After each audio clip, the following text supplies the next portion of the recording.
we're in a race, really a race for life and death here, because if we don't start building, what happens is people who can't afford a single family home, they're stuck in apartments. When they're stuck in those apartments, then those rents remain high, and we can't get people into these new or affordable housing.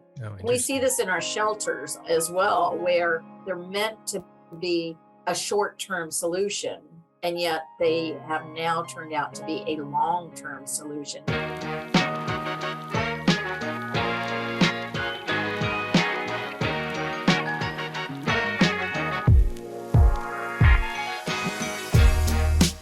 Hello and welcome again to another episode of Sacktown Talks. Today we're glad to be joined again by Sharon Quirk-Silva. Sharon, how's it going? Great to see you again.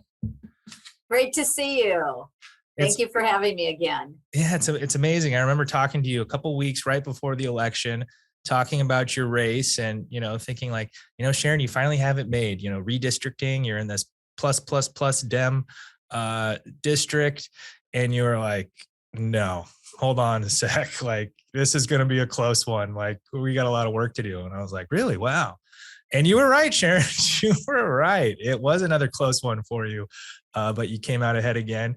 Can you talk to us about your recent election and kind of going through the feels again of being down and then coming up again?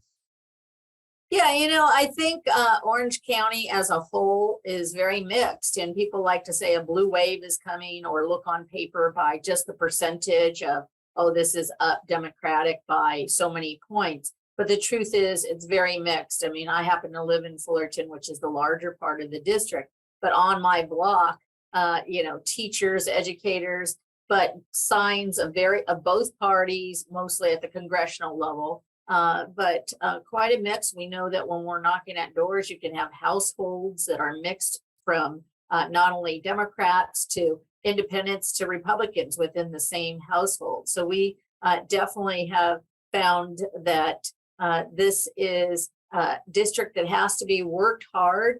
But the new part of the district, which was now goes into Los Angeles, that was definitely new for me. I think that had a lot to do with me getting to know new neighborhoods, Cerritos, Artesia, and Hawaiian Gardens. And in fact, we ended up doing better in those areas, which tells the story of Orange County. Orange County is still a tough place for a Democrat to be elected and stay elected. Yeah, that's the interesting thing. I remember you're talking about the statistics show that we're up, but you actually have to get those people to vote. And can you kind of talk about getting people to turn out and actually turn their ballots in? Right. And what we saw, 2020 was pandemic, so none of us were out at the doors. And then in 2018, we had a race that we were out there. But when you put 4 years in between and then add a new district, it means you have to run a full campaign, which we in fact did do. But there were a lot of people telling us, oh, no, you're going to be fine. You're good. Actually, really pushing us to spend some time in other areas on other people's campaigns where we really pushed back and said, no, we have a race here. We've got to do the work here. And we're really proud that we did it, because the numbers may have looked much different. We did drop election night about midnight by 2 votes, not 2%, but 2 votes. Right. And then every night after that, we moved up. So we ended up finishing well above 7,000 votes, or close to 53%. Yeah, it's interesting. We recently had Melissa Hurtado on. She just squeaked by 12 votes, and the Christy Holstead race kind of flipped the other way just by a few votes. Can you kind of talk about being a candidate and being in one of these close races and just kind of waiting and seeing the results? What is that like? Well, I think you start to get an indication now before the race, and we saw that in my district, one of the nuances that people just don't pay attention to, it is a growing API district, or Asian Pacific Islander district. And I did have an API candidate, a woman, Korean American. And we saw that the overlay of my district that had a congressional race that was one of the top races in the country, with Michelle Still and Jay Chen, them right over my district, that we knew that those votes in the API Korean American community were coming in. We saw that 2 weeks before at a high rate. We also saw that lagging and coming in slower was the Latino community. And this is something that we've seen over the years. And they do need more touches. They tend to be voters who might send in their ballot the last day. And that's exactly what we saw, which was initially we were up, then we had that drop. And then as all of the ballots came in, either mail-in ballots that were either posted that day, we continued to move up. But the Korean American voters were voting at a very high percentage.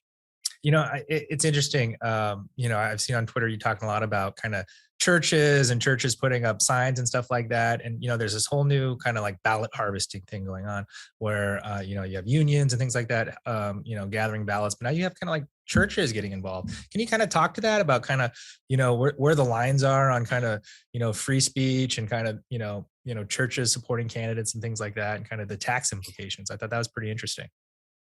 Yes, I think it's always been there. It's just maybe not as profiled. I think what was shocking to me was not the harvesting. We've seen that before, and if you follow Sean Still, the Republican husband of Michelle Still, the new congressional member, and again the same overlay as my district. They talked very excitedly about harvesting ballots and how this was really part of their key. What was shocking and is not acceptable is putting political signs on their property. And we saw this. We have pictures. There was, I think, a blog that wrote, "Oh, she doesn't complain about this if it happens at schools." I've never seen schools with political signs, but to have churches doing that because of their nonprofit status, it is concerning. We are going to be looking into that because certainly within the law, you can harvest ballots. Some people don't agree with it. Other states don't allow it. But when it comes to using the property and so forth, that's another story. Yeah, it's kind of interesting. Your new district is probably the most entertaining district in the entire state. You have, prominent theme parks, casinos, racetracks. Can you kind of tell the listeners about your new district and kind of what's in there? Well, yes, it's a very exciting district. It's, we're the home of Disneyland, and now Disneyland is part of my district. Of course, part also includes Knott's Berry Farm. In addition to that, many hotels, Hawaiian Gardens, which is one of the smallest cities in the district, is home to one of the card clubs. And that card club, in fact, is 80% of their revenue. So this means a lot to the community, but it also means a lot in a greater level when you start accumulating where those dollars were. I was the arts and entertainment chair during COVID, which I have to tell you was one of the most difficult time to be chair when you have Disneyland closed for 150 days or more. You have hotels closed, you have wedding venues. So we worked really hard in that space. But it is definitely a fun place. So come on out to Buena Park, to Anaheim, and it really is festive, especially. And there's a lot of free activities as well, walking in downtown Disney. So you don't have to have a huge budget to enjoy some of the festivities. Yeah, 8065 is the place to be, definitely. But now it's 8067. Oh, 67. Sorry, Yes. 67. Definitely. We just started a new session, new members sworn in, and one of the first orders of business was this governor has declared this special session on windfall oil profits. Kind of, what are some of the things you're hearing about this session and some of the things that you personally are looking into for your district? Well, I definitely think the governor's extraordinary session, and I don't know if you noticed those very large words on the floor. We were commenting on that. But we will continue to talk about, of course, gas prices, energy, solar, wind. That is part of California. We have very invested members going worldwide now to the COP convention, being on panels. So I still think there will be a lot of this. We, of course, passed the historic climate package. But I still am very much, we need to be able to give our constituents choices. So although I support us focusing on climate. We also want to make sure that if electric is one part of the package, that we also look at other alternative fuels like hydrogen. We are still a long way from, and I look through the lens of a mom, as I had my children are all adults now, but at one point I had 4 kids going to different schools and had to get them and to figure out how do you plug in, how do you charge, where you have to go. Right. Those are all, could be a very much a barrier to this new way to move around. So making sure we get that grid up, making sure that how do renters plug in, all of these issues. But certainly I support some of the climate locally. One of the things that I've been really starting to want to look towards some legislation on is this is our tree canopy. Some cities are blessed with just beautiful trees that really keep the temperatures down Right. in their cities, but you could go across the street or even next a few blocks, and if there are no trees, it could be 10, 15 degrees hotter. So I'm going to really look into that, because sadly, there are some people who don't want trees because they drop, this blossom or that blossom, and they just are cutting them down. And so I want to see if there can be much more of a process before we just cut down these incredible trees. Yeah.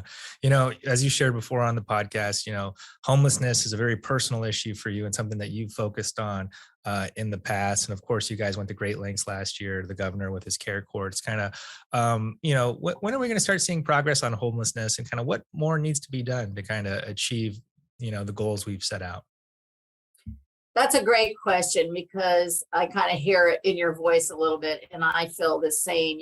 There's been so much effort and focus and intentional work on this area. And yet for many, they still don't see any results. And it continues to be something that it's complex. It's an area of frustration for myself. I just saw, on Sunday that Karen Bass was sworn in as the Los Angeles mayor and new mayor, first woman. And her first step is to ask for an emergency declaration on homelessness. And to be honest, I think she's right on track. I think we should be treating homelessness the way we treated COVID.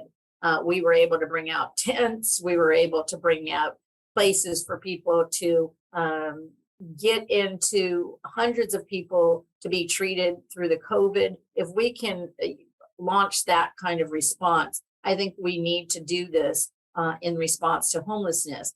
There's been billions of dollars spent. We've had some success. It doesn't always show, yet we have to do more. We know we're reaching the end of some of the COVID relief packages. And my fear, and I think with a lot of others, is we're going to see even more homeless. Those numbers are going to tick up.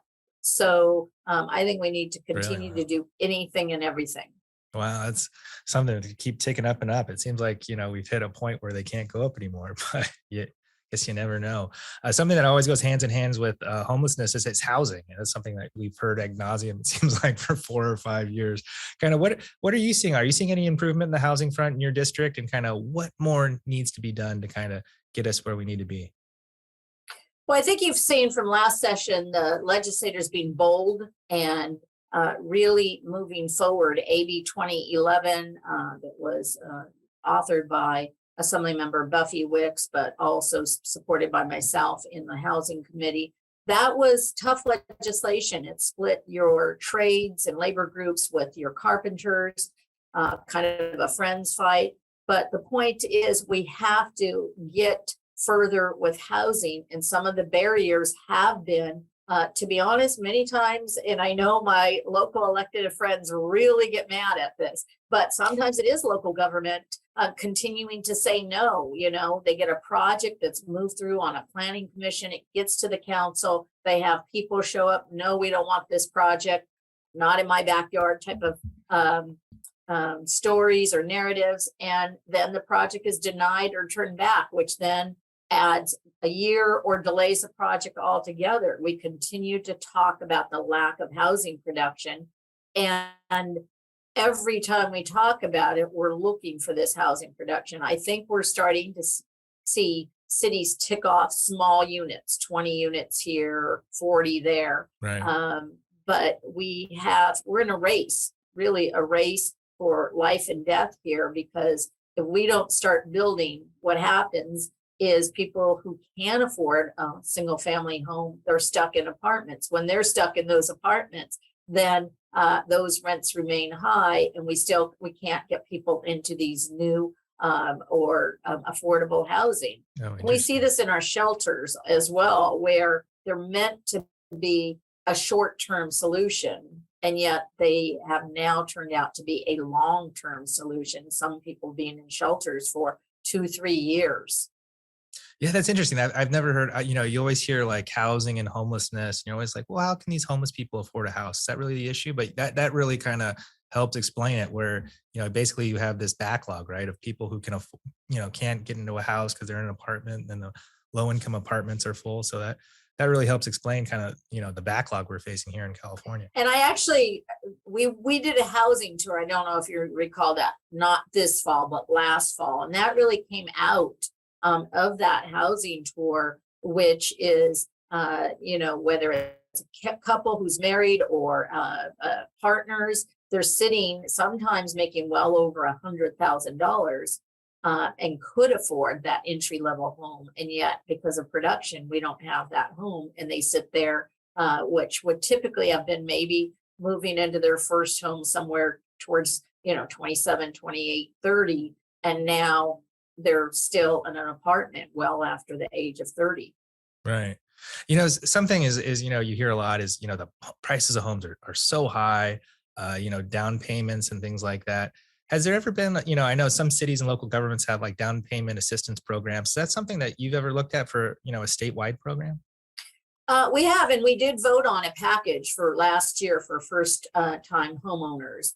I don't have the figure with me, but it was pretty substantial to help individuals with their first time purchasing a home.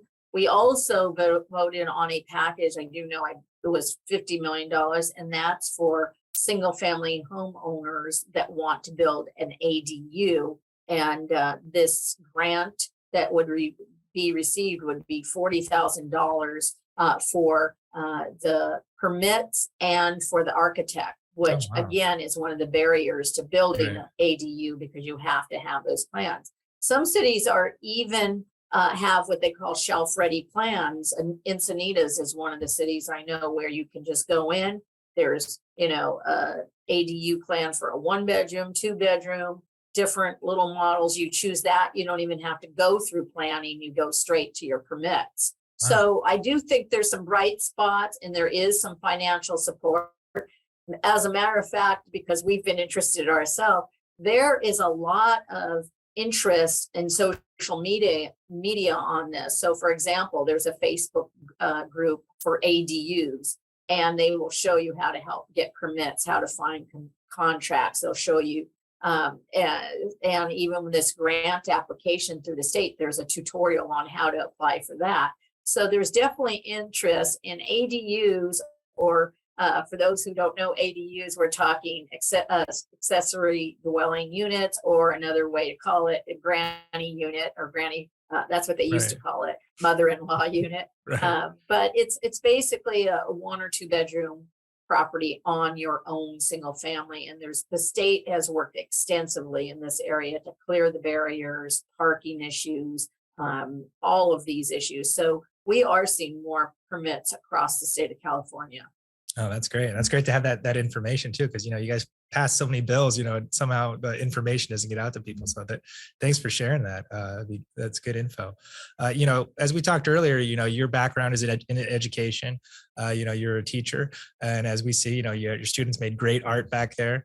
What are you seeing in education? Last year you guys had this, huge budget surplus. You were really able to invest in education and those priorities. But this year, we're looking like we will have a few billion less. So kind of how's that going to affect education, and how can we still kind of, bring our educational system up while maybe not having, quite the funding as in the past?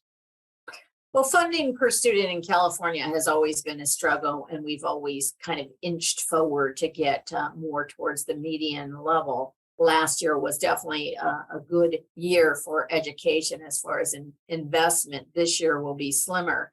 But I think one of the things that education institutions are really grappling with from not just K-12, but also higher ed particularly, is lower enrollment. Over the years, you really started to see a decline in enrollment in K-12. And this, of course, affects small districts. I happen to have a district that has many tiny school districts, under 5,000 students. And those districts are now getting even closer to 3,000. So it's really going to make it very difficult, and they're going to have to start looking at new ways. Why do we have declining enrollment? Not shocking. We have young individuals who are waiting to have children or having less children. And we also, because of the pandemic, saw many people move out of certain areas. So there could be increased enrollment maybe in San Bernardino area compared to Orange County because of the affordability. You look at the colleges. I happen to be the home, I'd call my district now the education district, as I have Cal State Fullerton Titans, the largest CSU in the system. I have Fullerton College, the oldest community college, and one of the largest, which almost close to 25,000 students, Cypress College, and now Cerritos College. So thousands of students in my district met with the chancellor, and they're saying there have been between 25 and 30% down in enrollment. Wow. Which was kind of a shock. And, you ask why, and 2 or 3 things. Some of the students who are really struggling needed to actually go back to work during the pandemic. So they just had to not go to school. Secondly, you also see, and this was a little surprise to me, that now because there's so much online classes that they can take, they don't necessarily have to enroll in their local community college. They say they're from Fullerton, and there's a program up in San Francisco that they see that there's maybe more interesting. They can enroll up in San Francisco. So you might lose, again, a student from one area and they might be going somewhere else. But I think particularly colleges with less and less students on campuses, they're going to have to reimagine what do those campuses look like, because you have about half the students, they've taken surveys, they like doing the online. And you can imagine with parking costs, with childcare, with the time to get to campus, why students are wanting to stay in either a hybrid mode or even fully online. So we see a lot of office space. We see colleges really grappling with, say there was a student center or an online tutoring center. Do they have students getting there, and how are they going to look at reusing those spaces? That's fascinating, because it kind of mirrors the job market, right? You talk to a lot of businesses, a lot of employers, and they're finding really hard time, getting people to come into work or to work at all. And it kind of seems like, wow, it's happening in higher education too. And of course, who would want to go into a physical classroom if you didn't have to, right? Like, I wish I could have gone to college and law school remotely. Well, I know that Assemblymember Kevin McCarty, he had a bill last year that focused on, of course, his area of Sacramento. But again, even in the downtown buildings there, you see a lot of vacancies. Those buildings used to be filled with lobbyists, and everybody couldn't get close enough to the Capitol. But again, they're back to a certain extent, but are they all coming into their offices? So could those offices be used in some way for housing? And if you think about, an 8-story building, our local community college district, their building is in a former hospital, 9 stories. And they're really starting to look at how could they reuse that space. And, I don't know that they'll go as far as housing, but could they lease it out? They even asked us if we'd be interested in because we have to move out of our state building, which is in Fullerton, because it's out of district. Even though I have Fullerton, I only have half of Fullerton. So, we were visiting, and I said, is there any space here? And they're like, hey, let us look. I don't know that that's going to happen, but I think you're going to start to see unique partnerships with possibly other programs or spaces being used that way. Man, if you don't get a district office on Main Street, USA, I don't know if you're doing it right, Sharon.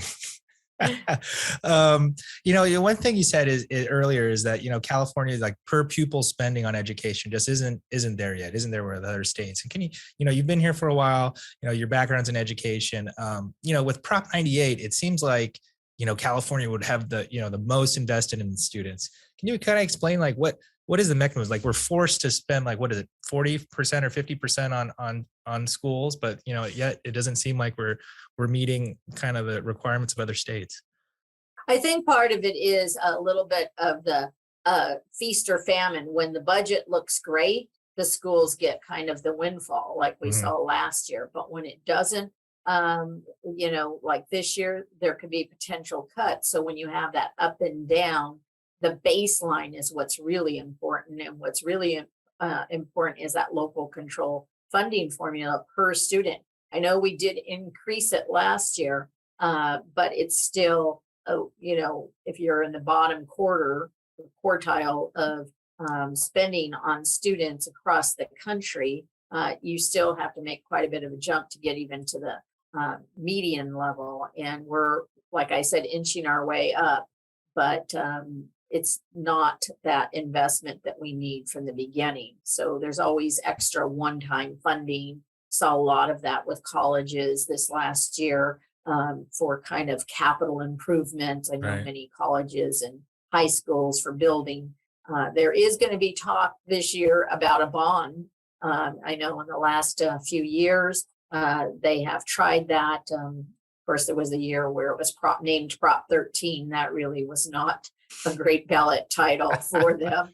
And that went down. And I think that was a primary as well. So I think there'll be some more efforts this year. I know Senator Glazer has a bill. Interesting. You've always been a great advocate for veterans, and you had the bill AB 1519 last year regarding veterans. Can you kind of talk about kind of your work with veterans and what you're looking to do for this coming session? Well, I was the chair of Veterans Committee quite a bit ago, almost 7 years ago. And so, the investment again in veterans as when they return from tour, we know that one of the things that they just don't always do is access their benefits. So whether it's mental health support, whether it's getting appointments, even, for the regular doctor, they're not always accessing those. And so sometimes we see very bad outcomes, whether it's mental health issues or even falling into homelessness. There's been quite a bit of work on that area to make more connections, to make sure before they leave, they really have the information or the tools that they know, so that when they get back into their community, they can know what's available to them. We also see individuals preying on veterans because of their benefits. We've seen some of this with the private colleges. On the other end of the spectrum is veterans and who have served our country, which one of their benefits is a formal veteran cemetery burial with their benefits. And so well over 10 years, we've been working on a Orange County Veteran Cemetery. Wow. And that's AB 1595. I have to look at the number because we've had 3 different versions of the legislation, but it finally gives us an opportunity to say we have almost $25 million in state funding. We have $20 million pledged by the Orange County Board of Supervisors for a veteran cemetery, and we have land donated by the county of Orange, Gypsum Canyon. Now, there's still steps to be made. The land has to be analyzed by the Department of General Services, but we are hopeful that by somewhere maybe late 2024, we'll be able to have our first phase of this Orange County Veteran Cemetery in place. But 10 years of a lot of work. Yeah, that's a long time. You guys just got sworn in December 5th, last Monday. People started introducing bills right away. Kind of have you joined the crowd? Have you gone in there and, introduced any bills yet, Sharon? We have not. We did not make a package our first day, but we're looking towards the first few weeks of January. And I'll be honest, I'm starting my 5th term, And we've done a lot of legislation Right. and well over 50 bills signed in my name. And so you start to really become a little bit more selective. You start to think, okay, what is it that I really want to spend time on? And my core values haven't changed. I mean, we will still pursue housing and homeless type of legislation, mental health. I'm the chair of the select committee on Orange County homelessness and mental health. I'm very interested in relooking at some of education pathways. We talk a lot about career technical education, or we talk a lot about how to get certificates. I think in this changing world, we did a huge amount of effort to say everybody can go to college. And now my question is, does everybody want to go to college, and does everybody need to go to college? Right. And I think there was a lot of pushback. Well, then students will get tracked, but we need people who can fix cars. We need electricians. We need people that can get a certificate. We look at cybersecurity. Does everybody have to have a degree in cybersecurity, or is there a certificate? So those are the kind of things I'm interested in looking at. Of course, the economy, we have a mixed picture that we're hearing as a forecast. And I think we're still going to have some real tough times with inflation. We're still going to have, of course, we see gas prices going down, but we know how fast that can turn. But we also have really, what does the workforce look like? Like we said before, do people really need to be in an office? How do we work with the new generation that has a lot to offer, creative, innovative, and do they all need to be tracked into college? And for those that don't, how do we keep them from getting into debt in some of these kind of private paid programs that can be extremely costly? Right. The holiday season is fast approaching, and New Year's as well. And but before you know it, you'll be back up here next year. What does the holiday season look like for the Quirk-Silva family? Well, like I said, I have 4 adult kids, and they all live, and one is up in Sacramento working for a water district. One is in San Francisco, second year of law school at what was Hastings, but now is, I think, just the University of San Francisco. And then one in Fullerton. And so we try to get together. It's very difficult to get all 4 and their partners together, but we'll do a dinner. We happen to live on a street in Fullerton that's called the Sparkle Ball Street. And just so if your listeners are looking, you can Yelp it. But people literally on about 4 blocks hang these balls from these, what would be the Chinese elm trees, but they look like Dr. Seuss trees. So they're very magical. So the whole street's lit up, and we have hundreds of cars going by at night. And a lot of times we have a little bonfire out front and just are waving to people. Right. So pretty low key. And we might take a short little trip before we head back in January. Sounds pretty cool. Well, Sharon, thank you so much for joining us and sharing your insights. And we look forward to talking to you next year. And best of luck and happy holidays to you and your family. And same to you and to all your listeners. Happy holidays. Thanks so much. Thanks, Sharon. Have a good one.